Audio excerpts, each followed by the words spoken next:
ഇപ്പോൾ ദൃശ്യങ്ങളിലേക്ക് പോകാം. രാഷ്ട്രപതി ദ്രൗപദി മുർമു രാഷ്ട്രപതി ഭവനിൽ നിന്ന് പാർലമെന്റിലേക്ക് പോകുന്നതിന്റെ ദൃശ്യങ്ങളാണ് കാണുന്നത്. ബജറ്റ് സമ്മേളനത്തിന്റെ തുടക്കമാവുകയാണ് ഇന്ന്. നയപ്രഖ്യാപന പ്രസംഗത്തിന്റെ ഭാഗമായി രാഷ്ട്രപതി ദ്രൗപദി മുർമു ഇരു സഭകളെയും അഭിസംബോധന ചെയ്യും. രാഷ്ട്രപതി ഭവനിൽ നിന്ന് പാർലമെന്റിലേക്ക് ദ്രൗപദി മുർമു പോകുന്ന ദൃശ്യങ്ങളാണ് കാണുന്നത്.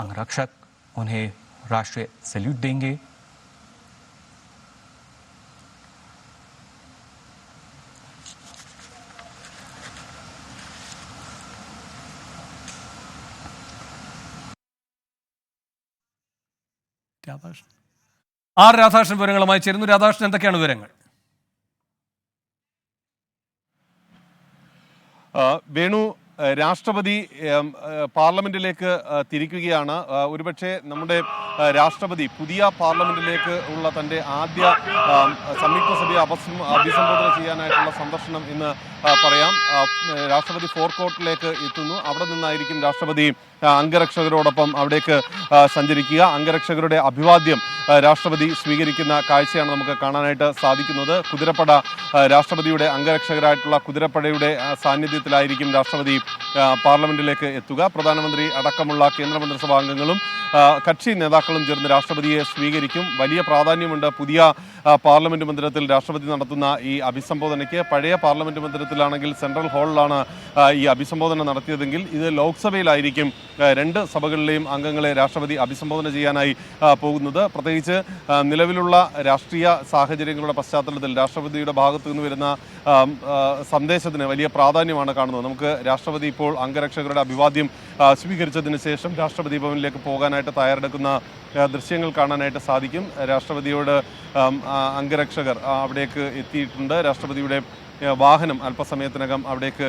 എത്തും. വേണുവിന് അറിയാവുന്നതുപോലെ തന്നെ വലിയ പ്രാധാന്യമാണ് രാഷ്ട്രപതിയുടെ ഈ ഒരു അഭിസംബോധനയ്ക്ക് ഈ സമ്മേളനവുമായി ബന്ധപ്പെട്ട് ഉള്ളത്. എല്ലാ വർഷങ്ങളിലും ബഡ്ജറ്റ് സമ്മേളനത്തിന് മുന്നോടിയായി രാഷ്ട്രപതിയുടെ അഭിസംബോധനയോടുകൂടിയാണ് ആരംഭിക്കുന്നത്.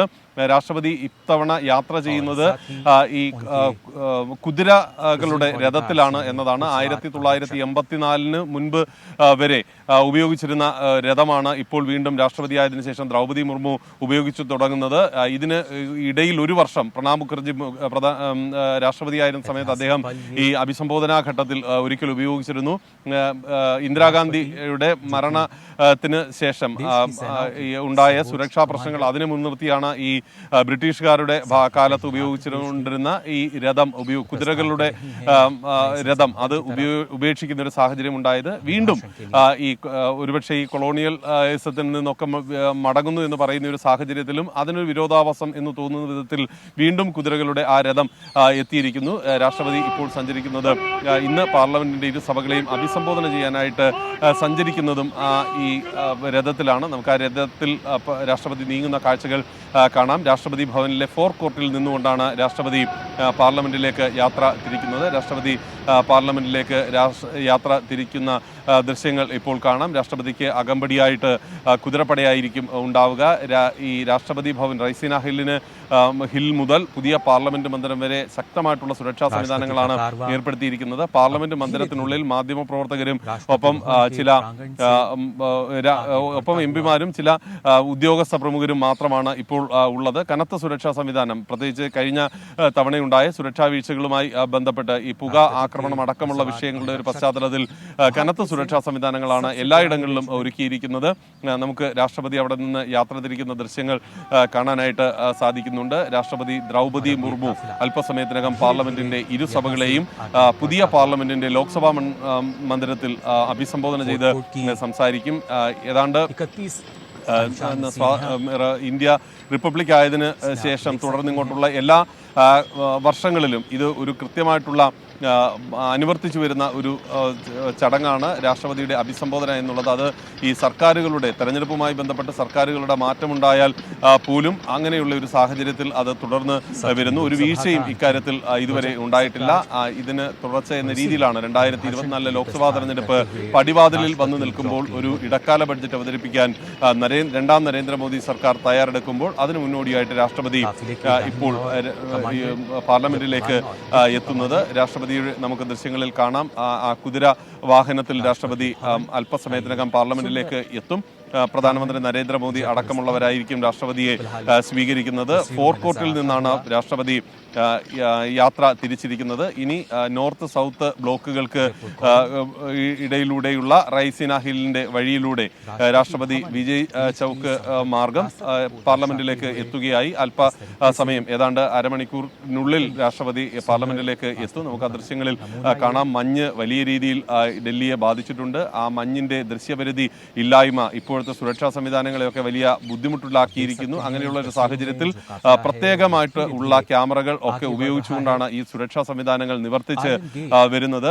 പുതിയ അവസ്ഥയിൽ പാർലമെന്റിന്റെ ഈ ബഡ്ജറ്റ് സമ്മേളനം ചേരുന്ന സാഹചര്യത്തിൽ ഇന്നലെ അടക്കമുള്ള ദിവസങ്ങളിൽ കൂടുതൽ സേനാംഗങ്ങളെ അവിടേക്ക് വിന്യസിച്ചുകൊണ്ടാണ് ഈ സുരക്ഷാ ക്രമീകരണങ്ങൾ, ഈ മഞ്ഞ് വരുത്തുന്ന വെല്ലുവിളി നേരിടാൻ അടക്കം ഉള്ള കാര്യങ്ങൾ ചെയ്തിട്ടുള്ളത്. അല്പസമയത്തിനകം രാഷ്ട്രപതി പാർലമെന്റിലേക്ക് എത്തും. പാർലമെന്റിൽ ഇരു സഭകളെയും രാഷ്ട്രപതി അഭിസംബോധന ചെയ്യും. പ്രധാനമന്ത്രി നരേന്ദ്രമോദി അല്പസമയം മുമ്പാണ് മാധ്യമങ്ങളെ കണ്ടത്. അദ്ദേഹത്തിന്റെ സന്ദേശത്തിൽ സർക്കാരിന്റെ നയവും ഈ സമ്മേളനത്തിൽ പിന്തുടരുന്ന രീതികളും എന്താണ് എന്ന് വ്യക്തമാകും. റാം റാം എന്ന് അഭിസംബോധനയോടുകൂടിയാണ് പ്രധാനമന്ത്രി സംസാരിച്ചു തുടങ്ങിയത്. രാമക്ഷേത്ര നിർമ്മാണവുമായി ബന്ധപ്പെട്ടിട്ടുള്ള രാഷ്ട്രീയ നേട്ടം ഉണ്ടാക്കാനായി സർക്കാർ തീരുമാനിച്ചിട്ടുണ്ട് എന്നത് വ്യക്തമാണ്. ഒപ്പം കഴിഞ്ഞ സഭാ സമ്മേളനങ്ങളെ തടസ്സപ്പെടുത്തിയ പ്രതിപക്ഷ എംപിമാരെ രൂക്ഷമായിട്ടുള്ള ഭാഷയിൽ വിമർശിക്കുകയും അവർ പുനർവിചിന്തനം നടത്തണം, അതിനുള്ള അവസരമാണ് ബഡ്ജറ്റ് സമ്മേളനം എന്ന് പ്രഖ്യാപിക്കുകയും ചെയ്തു. ഇന്നലെയാണ് 14 ശേഷിച്ച എംപിമാരുടെ സസ്പെൻഷൻ നടപടികളടക്കം പിൻവലിച്ചത്. ഇപ്പോൾ രാഷ്ട്രപതി ഭവനിൽ നിന്നും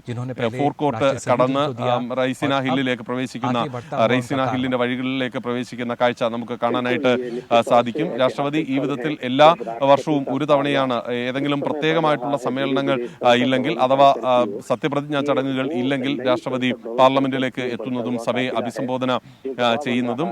രാഷ്ട്രപതിയുടെ ഈ അംഗരക്ഷകന്മാർ, കുതിര പട, അവരാണ് രാഷ്ട്രപതിക്ക് എല്ലാ സമയങ്ങളിലും, അതൊരു പക്ഷേ ഈ രഥത്തിൽ അല്ലെങ്കിൽ പോലും രാഷ്ട്രപതിക്ക് അകമ്പടി സേവിക്കുന്നത് അവരാണ്.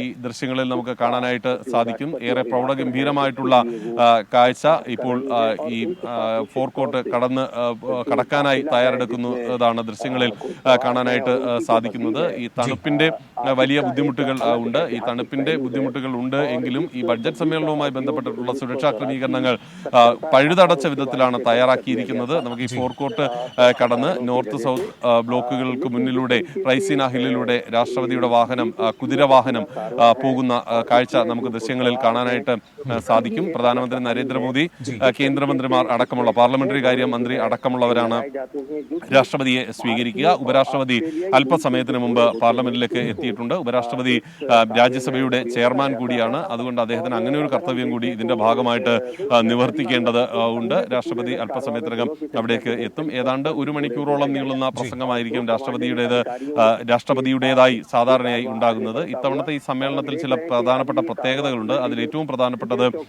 G20 ശേഷം ഉള്ള രാഷ്ട്രപതിയുടെ അഭിസംബോധന ആണ് എന്നത് ആണ് പ്രധാനപ്പെട്ടത്. രണ്ടാമത്തത് ഈ ലോക്സഭാ തെരഞ്ഞെടുപ്പ് വരുന്നു എന്നത്, പുതിയ പാർലമെന്റ് മന്ദിരമാണ് എന്നത് അടക്കമുള്ള മറ്റു നിരവധി പ്രത്യേകതകളുമുണ്ട്. അതുകൊണ്ട് തന്നെ രാഷ്ട്രപതി അനുവർത്തിക്കുന്ന രീതി എന്തായിരിക്കും എന്നത് ശ്രദ്ധേയമായിരിക്കും.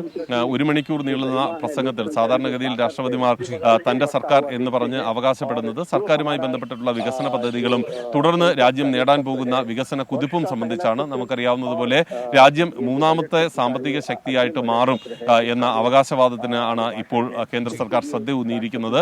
അതിന്റെ അടിസ്ഥാനത്തിലുള്ള നയപ്രഖ്യാപനമായിരിക്കും രാഷ്ട്രപതിയുടേതായിട്ട് ഉണ്ടാവുക എന്നുള്ളതാണ്. അല്പസമയത്തിന് മുമ്പ് പ്രധാനമന്ത്രി നരേന്ദ്രമോദി സംസാരിച്ചപ്പോഴും മടങ്ങി വരുന്ന പുതിയ സർക്കാർ, അത് അദ്ദേഹം ബലത്തിൽ സൂചിപ്പിച്ചത് തന്റെ സർക്കാർ മടങ്ങി വരും എന്നത് തന്നെയായിരുന്നു. ആ സർക്കാർ സമ്പൂർണ്ണ ബഡ്ജറ്റ് അവതരിപ്പിക്കും എന്നുള്ളതാണ്. വേണു, ഈ ദൃശ്യങ്ങളിൽ കാണാം ഈ മഞ്ഞിന്റെ ഒരു എത്രത്തോളം പിടിയിൽ അമർന്നിരിക്കുന്നു ഡൽഹി.